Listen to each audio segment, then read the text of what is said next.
Welcome back. Here we are again for another class.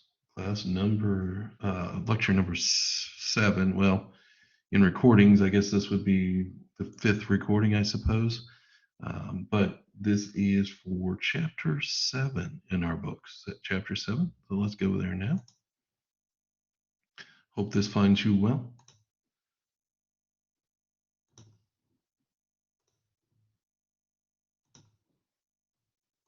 And if it'll share, there it goes. All right. So we're jumping right on in. Chapter 7. If you've got any questions, email me with those questions. I'm here for you. So chapter 7, let's do a quick overview. When we look at chapter 7, it's talking about the necessity and value of supporting materials. So we're going to talk more about that. We're going to talk about types of supporting materials that we can use in our speeches. We're going to talk about why we do it. We're going to talk about how it can change perception, alter attention, and how supporting details or supporting materials can really make or break a speech. When we think about supporting materials, this PowerPoint is a perfect example of that. You know, we can use that as a support.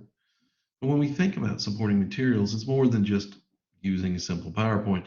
It's about answering questions, giving people information that would be about specifics.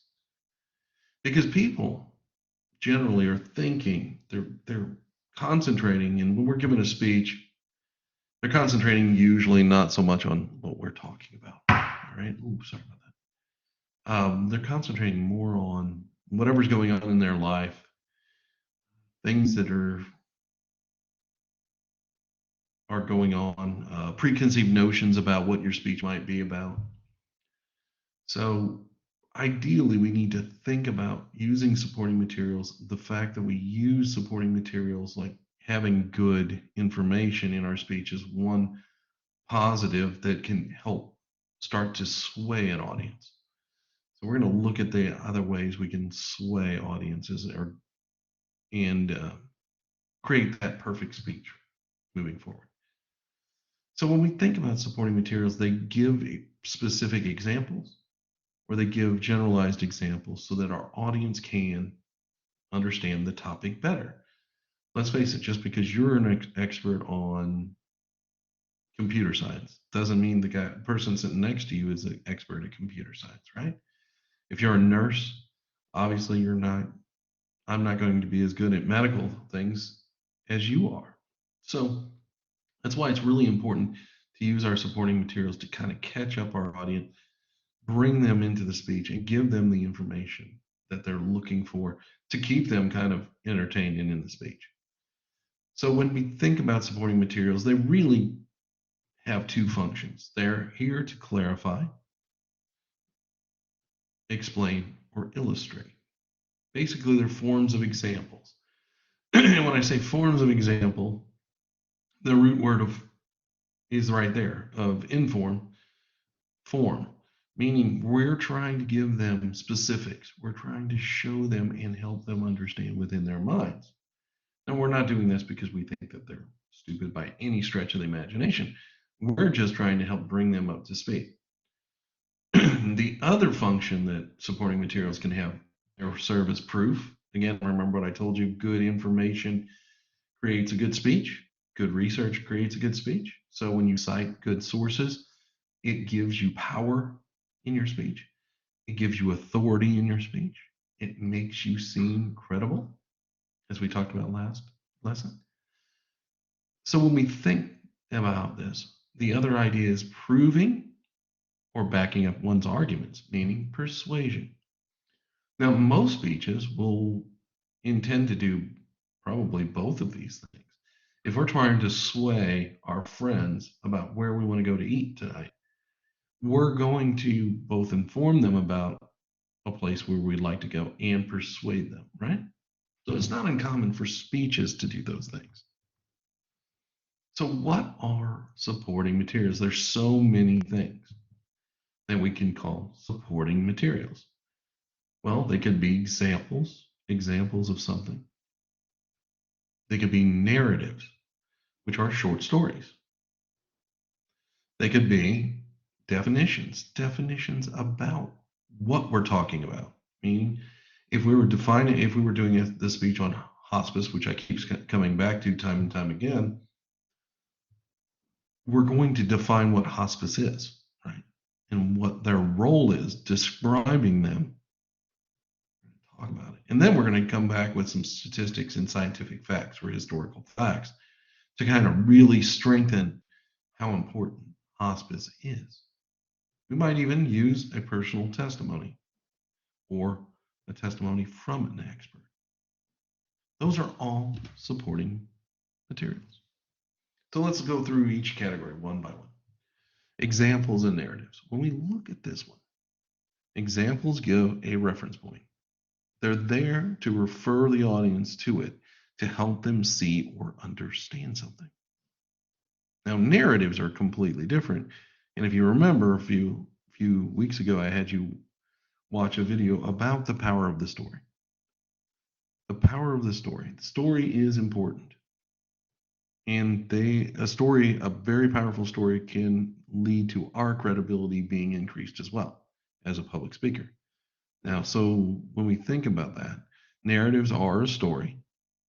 Now, they can be anecdotal, historical, or hypothetical. Now, what we mean by this is anecdotes, meaning, let me tell you a quick story. So once upon a time, there was a scorpion and a crocodile, and they both wanted to cross the river. And the scorpion said, "I can't swim. Let me get on your back." Crocodile says, "No, I'm not going to let you get on my back because you'll sting me." The scorpion continues to try to persuade the crocodile. "So, crocodile, you got a thick skin. I'm not going to sting you. Come on, take me across." Long story short, crocodile starts to take the scorpion across the river, and the scorpion stings the crocodile in the back. Now, I've heard two variations of the story. Because it's a crocodile and it has leather skin, it didn't affect the crocodile. So the crocodile flipped the scorpion up, ate the scorpion, and in doing so said, "I knew that you would do this to me, but I was prepared." The other story is crocodile goes down in the water and they both die. Either way, they're not happy stories. Either way, they're not real, anecdotal, right? Anecdotal. They're sort of fabricated stories passed on through culture in an effort to give a story or a reason or a parable or a narrative.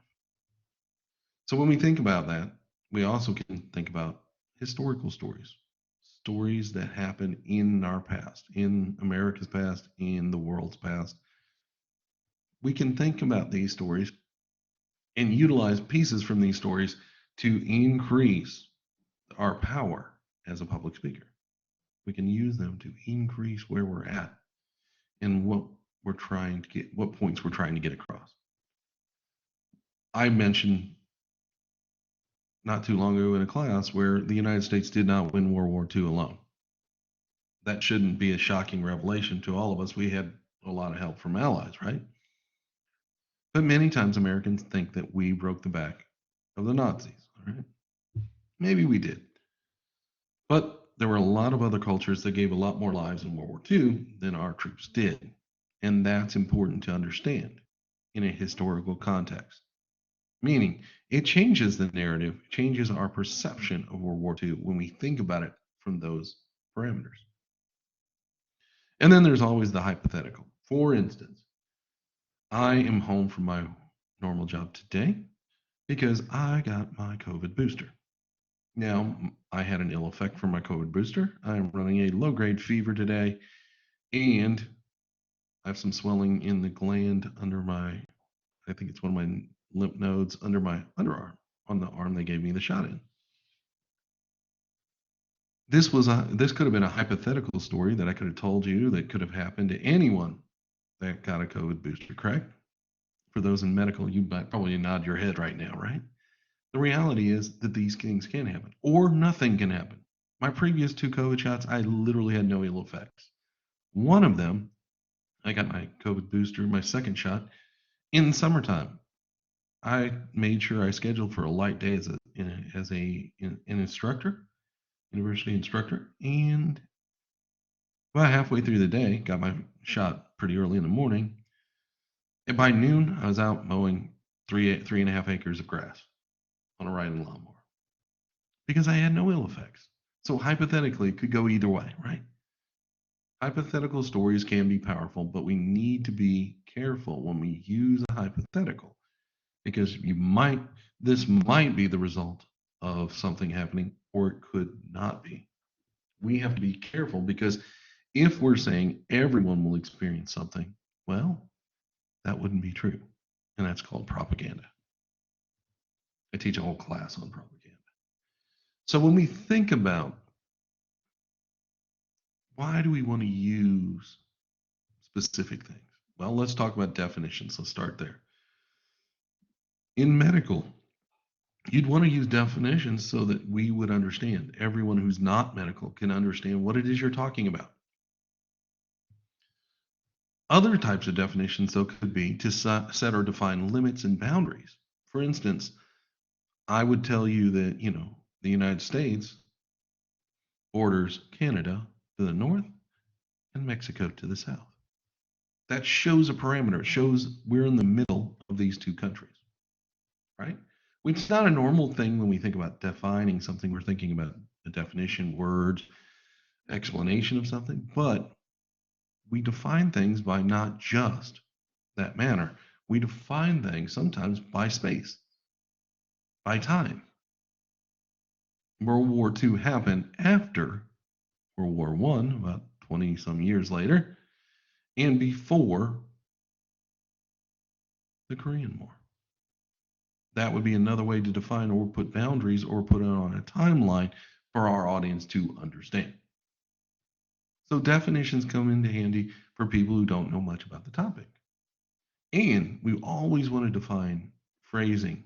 Like I think of my industry where I talk about specialized markets or SEO or I don't know, things of that nature. I would want to define what a specialized market is, what a segmentation of a market is, right?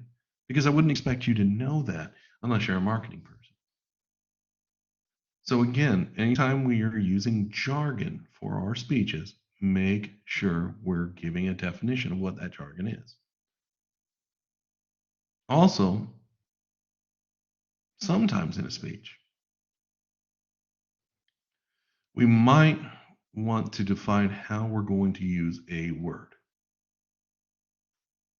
Because remember, English has words that can mean multiple things. So we might want to make sure that we're going to define a certain word or we're going to use a word in this manner. Segment and markets comes to mind. I mentioned that. Both that one can be a jargon phrase, meaning when we segment a market, we're taking a demographic and we're further hacking that demographic up. We're trying to come up with smaller pieces so that we can target to those individual pieces in a more effective manner. Okay? So if I say I'm going to use segment and market, you will now know not only what the jargon is, but you'll also have an idea of whenever I use segment and market for further, we're splitting up. We're using demographics to split up an audience. Thank you, Mimi. My dog just sneezed. We're using, really, sorry about this. This is the joy of working from home, I guess. So when we think about it, I'm giving you both a definition and I'm stipulating how I'm going to use that word, that phrase in a way. So we think about other words, like for instance, a word like boy. Boy can have many different meanings. All right. So boy, young male, right? But then I think about when I was younger, and I don't mean young, but like around 20, and this older gentleman approached me one day when me and my friends were messing around. I said, "What are you doing, boy?" He didn't mean it as a little bitty toddler. He meant it as, "Boy, get my attention. You're young and you're being stupid," right? That's what he meant it as. People take away, infer their own meaning. Okay? Our experience defines words. There are certain words that I find ultimately repulsive at this point in my life only because they have multiple meanings to me and maybe there's personal significance to them. Now, let's jump into descriptions. Descriptions. So, with descriptions, we're expanding our vocabulary with specifics. We're describing something, we're helping people understand what hospice does, right? We're going to describe what hospice does. Going back to my hospice analogy, we're going to describe what a segmented market is. We're going to give an example, maybe. A segmented market would be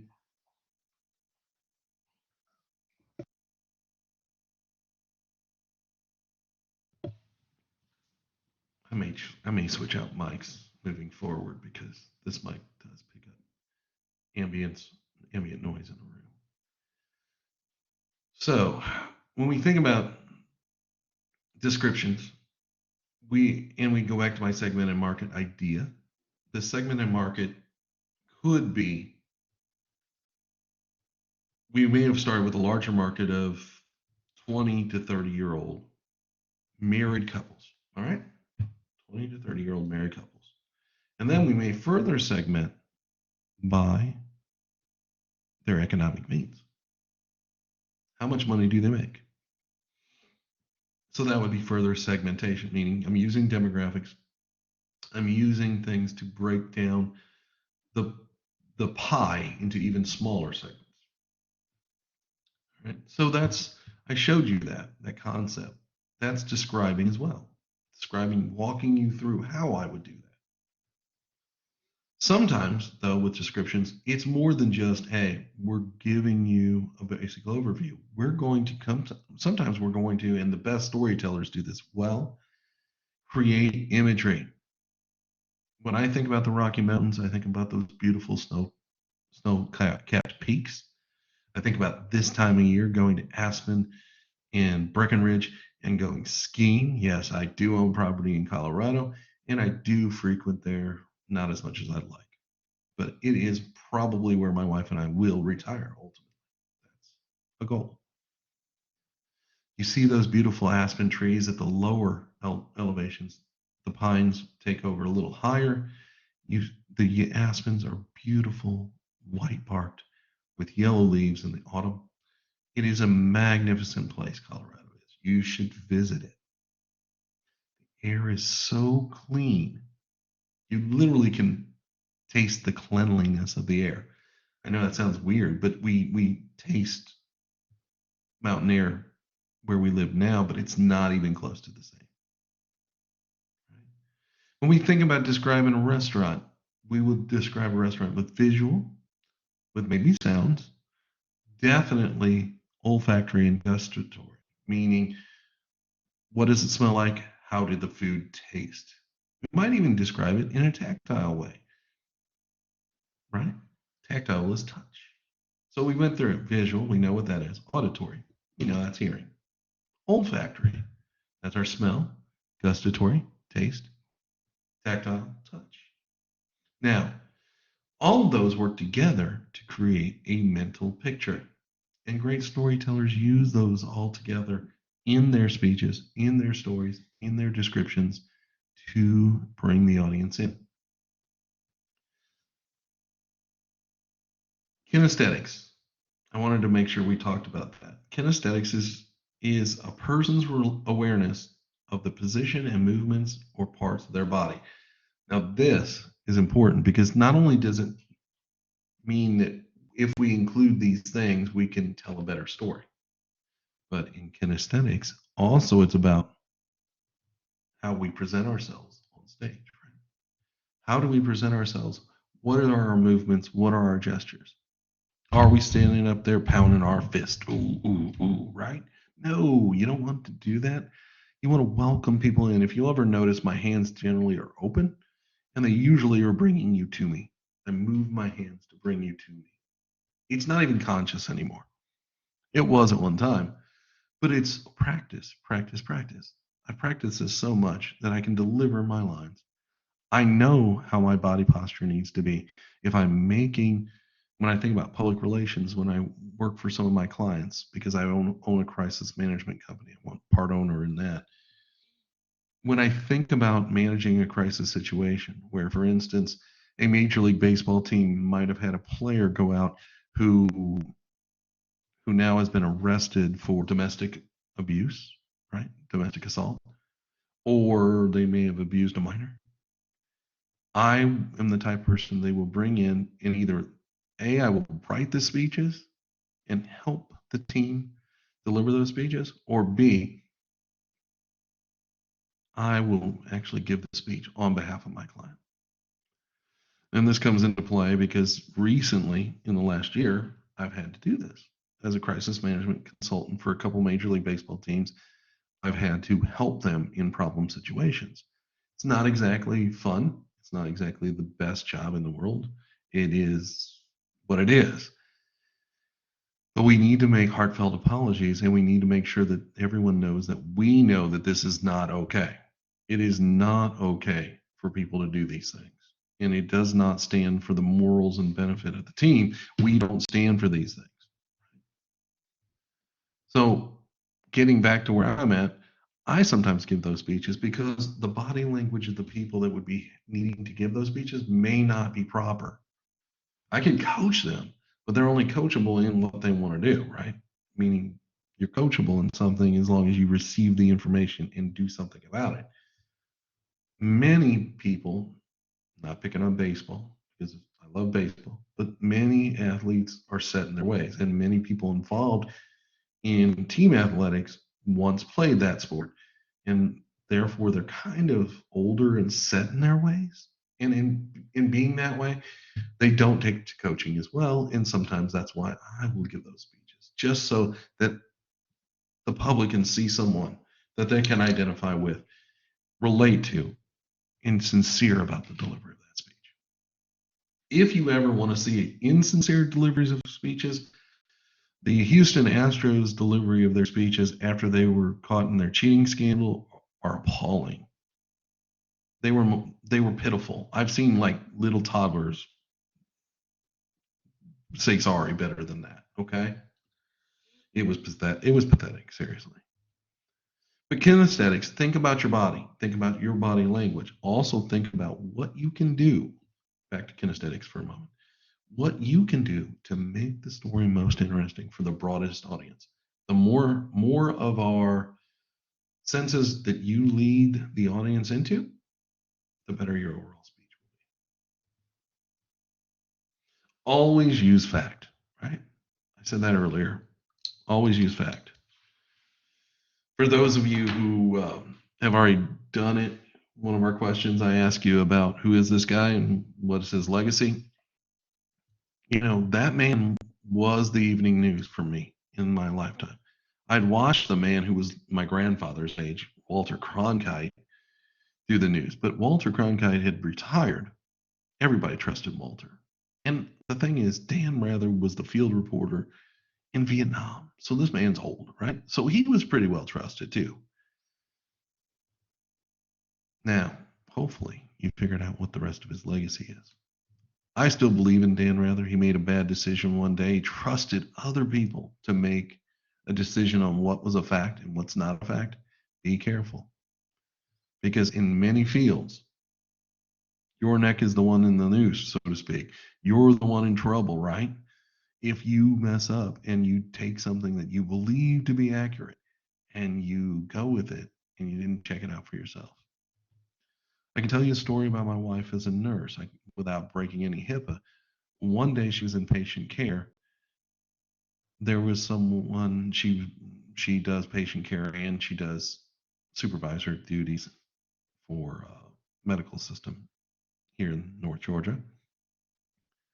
And one of the people she worked under rushed into her room and got her and said, I've got a blood pressure that's very low for a pregnant woman. So my wife ran in there, and the first thing she did was check that patient's blood pressure. The reason being is because I don't want to assume somebody else's fact until I verified it for myself, right? Make sure you're checking your facts. By the way, the patient was just fine. We had a bad blood pressure cuff reading. So my wife was able to take a situation, de escalate it, because again, we just double check to make sure what is a fact. Right? So when we think about facts, facts are historical and scientific. In my wife's case, it was scientific. We did the blood pressure 3 times, and we got 2 good readings. We got 1 bad reading early on. Okay. They took the blood pressure 1 more time before the patient left the office. And guess what? Blood pressure was even better than it was before. And it was actually a normal blood pressure. So the last 3 times. So, fact can be done scientifically, right? Tests over and over. They prove out fact. History typically can create facts. Now I say create facts because the writers of history are the winners. The winners make history. They write the books. They control the world after the events, and therefore history isn't always perfect fact. Neither is scientific. But try to use one of those methods or both of those methods to find out if your information is indeed a fact.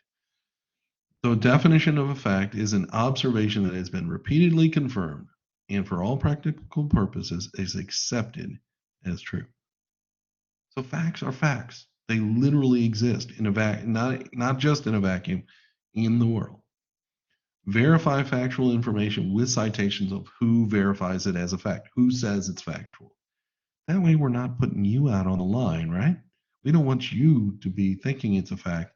It's not a fact.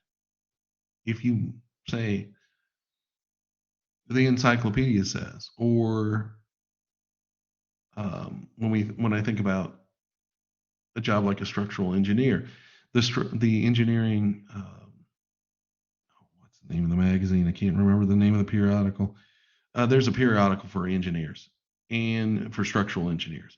And so the periodical for structural engineers in January of 2018 stated that we needed to look at all structural arches in a different manner, especially with heating and cooling issues. Meaning, as temperatures warm up, the arch may move and it may affect the overall rigidity of a building, a structure. So when we think about that, you're actually citing a source. Hey, this publication over here says that it's a fact. It is a problem. It's not just my word for it. Right? Statistics can prove facts, right? Pure statistics and numerical data. It's the collection, analysis, comparison, and interpretation of the numerical data. That's what statistics is. It's largely misunderstood. Terminology gets confused. And it can be confusing. If you're not a math major, it's probably a little bit out of your element. But let me break down some of the terminology in statistics. The mean is a numeric average, meaning what serves as an average. I told you what the mean for my classroom is just short of a B plus. Right? 86%. That's what the average grade is in my class. That includes some people that failed.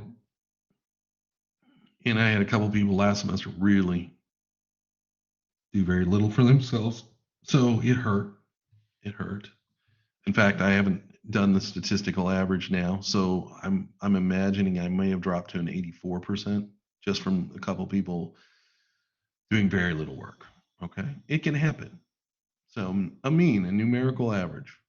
What does most students score? What's the average of most students? Doesn't mean that you're going to be average. It means what was the average. So when we think about standard deviation is the average difference of the figures from the mean, meaning how far did people go? And I told you I had 2 people who had some drastic standard deviation issues rather. They deviated drastically from standard. Okay. Median. It's the middle of a distribution from highest to lowest. So, median should tell me that my student should be getting a CC plus, right? And then mode. Mode is a frequently appearing figure, meaning I can look at my grades and see for my students and see there's certain grades that people will get on final exams because of the way the point system works, right? If every question is worth 2 points, then you miss one question, well, you got a 98, right? So you'll see certain grades pop up over and over, and it's interesting. So I look for modes, and then I double check to make sure that my grading is okay. It's not so much on tests, but it's mainly about speeches and making sure I'm keeping with the Georgia State standards. So remember, statistics can be confusing. Statistics can be dangerous. So handle them with care. Use your statistics as support, but never your main point. If you're using statistics as your main point, you will be sorry. Because numbers can burn us. Like I told you last semester, my deviation changed a great deal on grades because I had 2 students do very little work. Like one did 20% of the work for the class, and the other one did, I think, 15% of the work. Man, it hit the overall average really hard, right?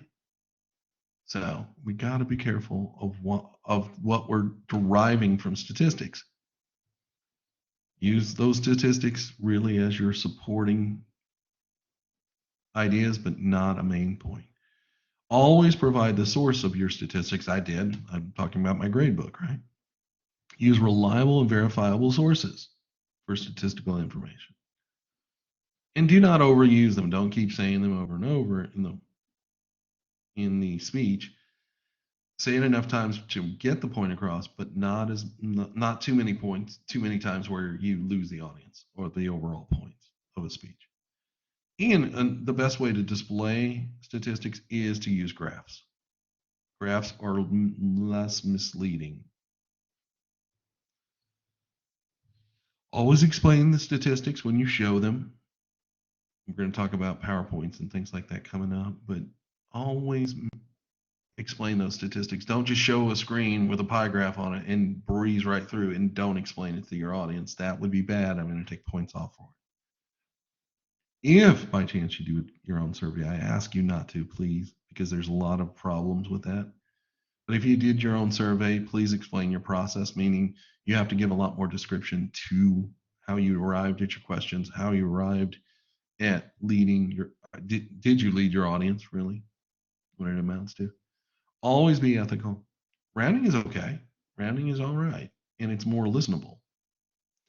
You'll hear me say 2/3. You'll hear me say about 70% or about 86%. Numbers like that, rather than say 84.283. Nobody wants to know the little decimals afterwards, right? Don't misinterpret. Don't slip up and say billions when you meant millions, because that is a bad thing.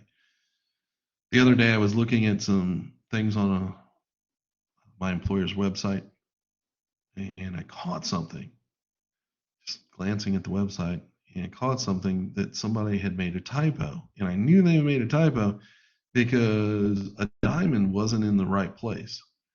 They're listed by weight, carats. Diamonds that were listed in carats. And I noticed one of the diamonds that should have been towards the middle was way down in the page. And somebody simply put a decimal, or it was supposed to be a little more than a half carat, so it would have been a 0.56 carat. But in data input, somebody on their end had put 0.056. And that'd be a tiny, tiny little diamond. So I caught that, fixed it, and then later on in the day reported that to the owner and said, hey, just FYI, I fix all kinds of mistakes and I look for things when we're building filters and things like that on a website, and I caught this one. It wasn't our end. It was data entry's end, and it's fixed. but make sure you represent your numbers properly, please. Again, it's about being ethical. It's about being trustworthy. Slow down when we talk about numbers. 2 out of 3 people are affected by, over 2 of 3 people in their lifetimes will be affected by hospice.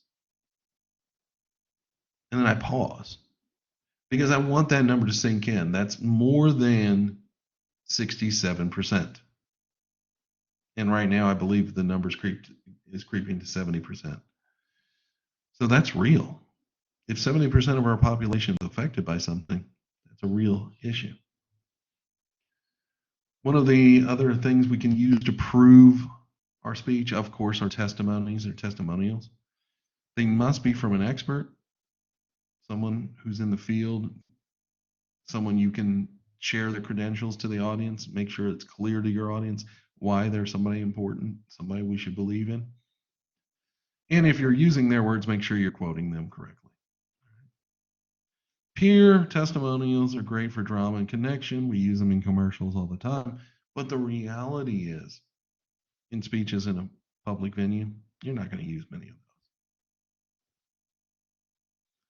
Perception, attention, and supporting materials, they all work together. The book talks about that. So make sure you're reading your chapters. But I'm going to kind of give you a brief overview. Perception is how we organize and interpret patterns of stimuli around us. Okay? It's how we see things. It may not be the truth, by the way. And why I say that is because think about the story of the car accident. If 3 people see a car accident, the 3 won't have 100% of the same story. What I mean by that is that at least one of the people will deviate a bit or see some other things that they saw, but maybe other people didn't see around them, and vice versa. Perception is how we perceive things in this world we live in. We can't possibly take in all the stimuli around us. I try to limit the stimuli in my background here. I try to keep it pretty straightforward. It was a lot easier when I had my own office and I just locked the dogs out. So, I had sound editing, and literally it was just you and I, my student. I'll get back to that place, but right now, I'm not there yet. The point is, stimuli around us can take away and cause a different perception of a situation. Attention. Attention is the focus on one stimuli while ignoring other stimuli. Allocation of our brain waves, allocation of our ability to do things. And for those of you who think you're great multitaskers, I beg to differ. Check out, just do a Google sometime on it. The reality is that if we're multitasking, we're giving way more effort to one thing than we are to the other. It may seem that we're doing ourselves a service, but many times, if you need to give 100% effort on something, don't ever multitask while doing it, because you'll be giving 80% to that one thing and 20% to something else. So be careful about the idea of multitasking. It is truly a myth. Yes, you need to be able to jump from one task to another, but the reality, if you can't finish one, but the reality is don't try to do too many things at once, because you just will fail. Perception. Let's dive in. This is one of my favorite parts. Perception. What do you see in the image at the top of your screen? Top left. Do you see a sailboat? People in a crow's nest? Or do you see a skull? Perception. Those 2 things exist within that same painting. Or that same piece of art, but it's about how we view it. I see both. It just depends on which side of my brain I'm using. There's the truth. I've learned to be right and left-handed brained in moments. Specifically, sometimes I need to concentrate on science and the idea of numeric values and things like that. Sometimes I need to be on my creative side of the brain where I'm dealing with more creative. So I'm one of those blessed individuals that I can move kind of a little bit within my brain. If we look at the photo below it, is it a 6 or is it a 9? It's all about perspective there, right? One gentleman is correct. He sees a 6. The other gentleman is correct. He sees a 9. It's all about their perspective. And on the picture to the right, do you see a young girl or do you see an old lady? Perception.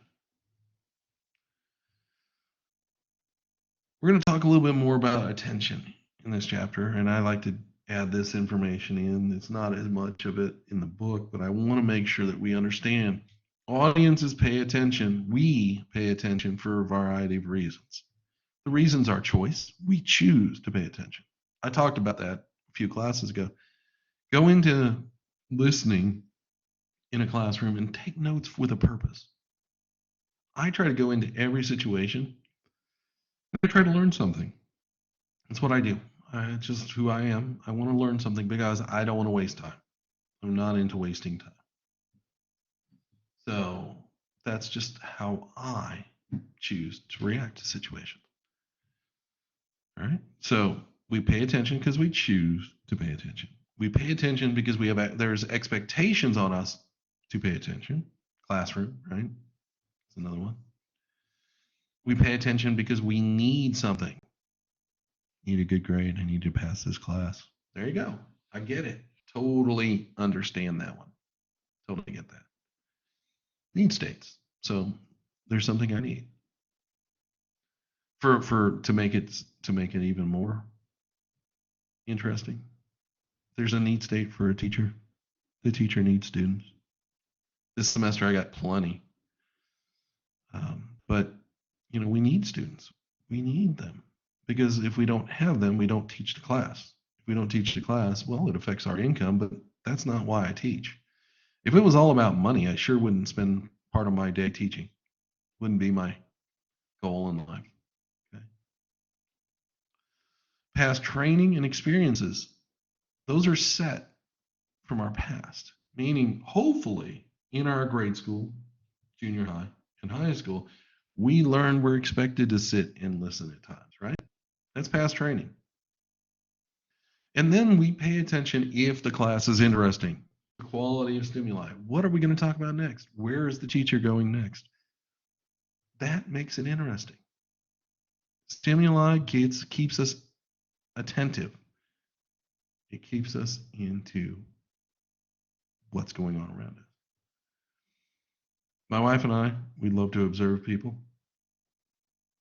We often see this scene unfold, though, but at restaurants where a family goes to dinner and everyone's on their electronic devices. No one's having a conversation. There is no connection between these people other than they're randomly sitting at a single table together.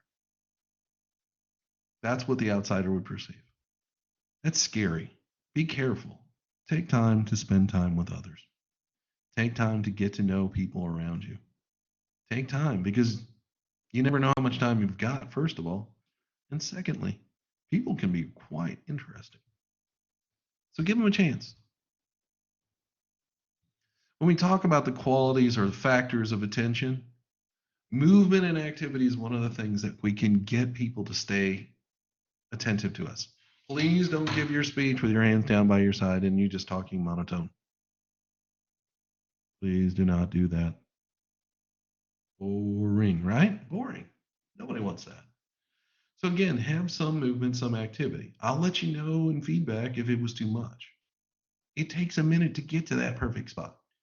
For those of you who love to get A's, this is not an easy A class. I'm not telling you can't get one. You have to think about a lot of different things when you're giving a speech. The rubric's there. I challenge you to look at it so that you understand what all I'm looking at. All right. Other factors of attention. Repetition, me repeating things over and over and over. Making sure that you understand it, but not over and over and over and over and over and over and over and over, right? Because that's boring and we tune out.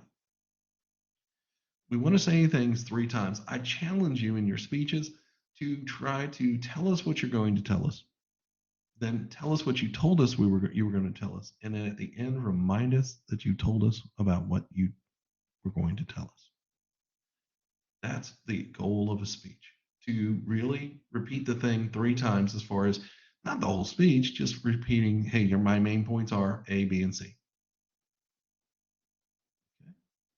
Conflict creates attention, but conflict can create frustrated attention or lack of attention, meaning it can tune some people out, right? Suspense is great. We can use suspense to lead people in. I've had some students do this and it works well. I'm going to tell you about 3 things that you must do in order to succeed as a college student. And they tell us about point A, they tell us about point B. And then they fake close their speech. Oh, wait, I was going to tell you something else. I kept you in suspense all this time. What is the most important thing that a college student must do to graduate well? You know, that creating that suspense is a good thing, but you have to be good at it. It's not a natural skill set. Novelty. If you're talking about something that nobody else has talked about or very few have, that's novel, right? They can get people's attention. Proximity, something that's related to someone or involved in their life, that's important. Need orientation, of course, again, things we might need. Students need these 3 things in order to succeed. Humor. Humor is awesome if you're good at it, but don't force it. If you're not good at it, don't force it. But I try to use humor in my speeches. I try to talk about funny things. I try to give you a funny story about every second or third class. I try to give you something slightly humorous. I don't try to crack us up. I'm not a comedian. It's not what I do. Familiarity.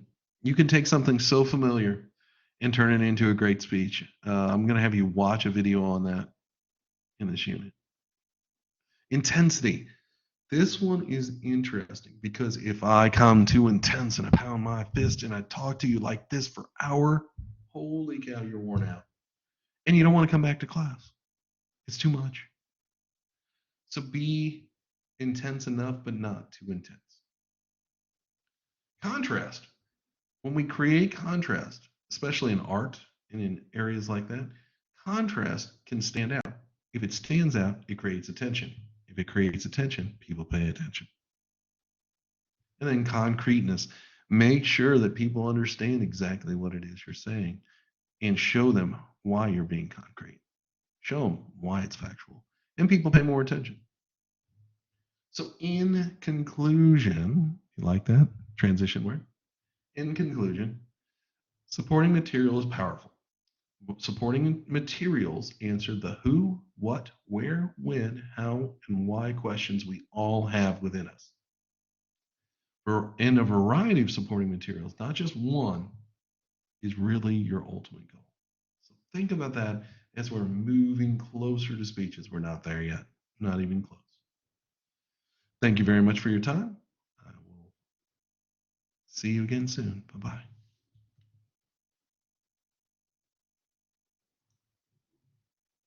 Goodbye, goodbye, goodbye, goodbye.